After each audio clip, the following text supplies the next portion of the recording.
Hi ನಮಸ್ಕಾರ. ಯಾರೆಲ್ಲ ನೀವು 30-40 ಅದು ಕೂಡ 40 ರೋಡ್ಗೆ ಬೇಕು, 30 ಒಳಗಡೆ ಬೇಕು, ನಾವು ಇಬ್ಬರು ಕಟ್ಕೋತೀವಿ ಮನೆ ಅಂತ ಕೇಳ್ತಿದ್ರಲ್ಲ ನಮ್ಮ ಚಾನಲಲ್ಲಿ. ಸೊ ತಂದಿದ್ದೀನಿ ನೋಡಿ ನಿಮಗೆ 40 ರೋಡ್ಗೆ 30 ಒಳಗಡೆ. ಇದು BBMP ಬಿ ಖಾತಾ ಇದೆ, ಎ ಖಾತಾಗೆ ಅಪ್ಲೈ ಮಾಡಿದ್ದಾರೆ.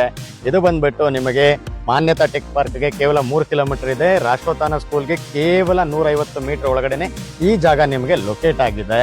ಹಾಗೇನೆ ಇದು ಬಂದ್ಬಿಟ್ಟು ಈಸ್ಟ್ ಮತ್ತೆ ವೆಸ್ಟ್ ಮಾತ್ರನೇ ಈ ಪ್ರಾಪರ್ಟಿಗಳಿರೋದು ಇಲ್ಲಿ. ಯಾಕಂದ್ರೆ ನೀವು ರೋಡ್ ನೋಡ್ತಾ ಇರ್ಬೋದು ಸರ್, ರೋಡ್ ತೋರಿಸಿ. ಹಾಗೇನೆ ಏನ್ ನೀವು ನೋಡ್ತಾ ಇದೀರಲ್ಲ, ರೋಡ್ 100 ಮೀಟರ್ಗೆ ನಿಮಗೆ ಡಬಲ್ ರೋಡ್ ಸಿಕ್ಬಿಡುತ್ತೆ.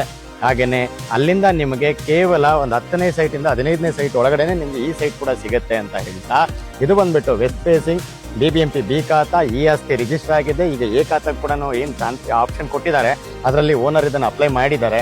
ಒಂದ್ ವೇಳೆ ಎ ಖಾತಾ ಬಂತು ಅಂದ್ರೆ ತಗೊಳ್ಳೋಷ್ಟರಲ್ಲಿ ಎ ಖಾತಾ ಕೂಡ ಕೊಡ್ತಾರೆ ಅಂತ ಹೇಳ್ತಾ, ಅದು ಕೂಡ ಈ ಡಾಕ್ಯುಮೆಂಟ್ಸ್ ವೆರಿ ಕ್ಲಿಯರ್ ಆಗಿರುತ್ತೆ. ಲೀಗಲ್ ವೆರಿಫೈ ಮಾಡಿಕೊಂಡು ಪ್ರಾಪರ್ಟಿನ ತಗೊಳ್ಳಿ. ಈ ಪ್ರಾಪರ್ಟಿ ಇಲ್ಲಿ ಇನ್ವೆಸ್ಟ್ ಮಾಡಿದರೆ ಬಹಳ ಬೆಸ್ಟ್ ಪೊಟೆನ್ಷಿಯಲ್ ಇರ್ತಕ್ಕಂಥ ಲೇಔಟ್ ಇದಾಗಿದೆ. ಹಾಗಾಗಿ ನಾನು ನಿಮಗೆ ಮತ್ತೆ ಕೇಳ್ಕೊತೀನಿ, ಈ ಪ್ರಾಪರ್ಟಿಗೆ ನೀವು ಇನ್ವೆಸ್ಟ್ ಮಾಡಿ. ಇಲ್ಲಿಂದ ನಿಮಗೆ ಜಕ್ಕೂರ್ ಸಿಗ್ನಲ್ಗೆ ಕೇವಲ 4 ಕಿಲೋಮೀಟರ್. ಅಲ್ಲಿಂದ airport connectivity, Yelahanka connectivity, mall of Asia, Hebbal, ಈ ಕಡೆ CMI ಆಸ್ಟರ್ ಹಾಸ್ಪಿಟ್ಲ್ಗೆ ಆಗಿರ್ಬೋದು, ಹಾಗೆ ಸಿಟಿ ಕೂಡ ಕನೆಕ್ಟಿವಿಟಿ. ನಿಮಗೆ 4-5 ಕಡೆ ನಿಮಗೆ ಈ ರೋಡ್ ಅನ್ನೋದು ಸಿಗುತ್ತೆ ಈ ಜಾಗಕ್ಕೆ. ಇದು ವೆಲ್ ಡೆವಲಪ್ಡ್ ಸೊಸೈಟಿ ಲೇಔಟ್ ಆಗಿದೆ. ನಾವು ಕೆಳಗಡೆ ಕೊಟ್ಟಿರ್ತಕ್ಕಂಥ ನಂಬರ್ಗೆ ನೀವು ಕಾಲ್ ಮಾಡಿದ್ರೆ ನಾವು ಬಂದು ನಿಮಗೆ ಪ್ರಾಪರ್ಟಿ ಇನ್ಸ್ಪೆಕ್ಷನ್ ಮಾಡಿಸಿ ಓನರ್ ಜೊತೆ ಡೈರೆಕ್ಟ್ ಆಗಿ ಮೀಟಿಂಗ್ ಕೊಡಿಸಿ ಈ ಪ್ರಾಪರ್ಟಿ ನಿಮ್ದಾಗಿಸೋ ನಿಟ್ಟಿನಲ್ಲಿ ಕೆಲಸ ಮಾಡಿ ಕೊಡ್ತೀವಿ ಅಂತ ಹೇಳ್ತಾ, ಇದಾಗಿತ್ತು ಇವತ್ತಿನ ಈ ಜಾಗದ ಇನ್ಫಾರ್ಮೇಶನ್. ಹೆಚ್ಚಿನ ಇನ್ಫಾರ್ಮೇಶನ್ಗೆ ಮತ್ತೆ ಕಾಲ್ ಮಾಡಿ, ನಾವು ನಿಮ್ಗೆಲ್ಲಾನು ಅಡ್ರೆಸ್ ಮಾಡ್ತೀವಿ ಅಂತ ಹೇಳ್ತಾ ಈ ವಿಡಿಯೋನ ಇಲ್ಲಿ ಮುಗಿಸ್ತಾ ಇದ್ದೀನಿ. ನಮಸ್ಕಾರ.